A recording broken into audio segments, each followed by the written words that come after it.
Surprising news پاکستانیوں کے لیے اولمپک اگست 2021 کی سرپرائزنگ نیوز۔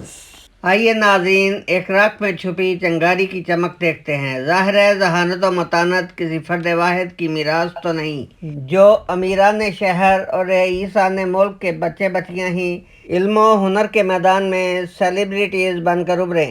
ایسی اور بھی بہت سی مثالیں ہیں، مگر ایک تازہ اور اعلیٰ مثال ماہ اگست 2021 میں ٹوکیو میں ہونے والے اولمپک کے سلسلے میں منظر عام پر آئی۔ یہ ہے جوان رشید ندیم، جس نے ابھی زندگی کی 24ویں سیڑھی پہ قدم رکھا ہے۔ جی ہاں، یہ ہونہار اور قابل فخر ثبوت خانے وال کے ایک میسن یعنی راج مستری کا فرزند ارجمند ہے۔ ڈومیسٹک کمپٹیشن میں وابڈا کی نمائندگی کا اسے اعزاز حاصل ہے۔ 2018 کی اولمپک ایشین گیمز میں بھی جیولن تھرو میں میڈل حاصل کر چکا ہے اور اب 4 اگست یعنی کل ٹوکیو میں منعقد ہونے والی اولمپک گیمز میں اپنے جواہر کا مظاہرہ کرنے والا ہے۔ دعا ہے کہ اللہ تعالیٰ اسے ہر میدان میں کامیابیوں سے ہمکنار کرے۔ ارشد ندیم، ہم تمام پاکستانی تیری کامیابی کی نوید کے بے تابی سے منتظر ہیں۔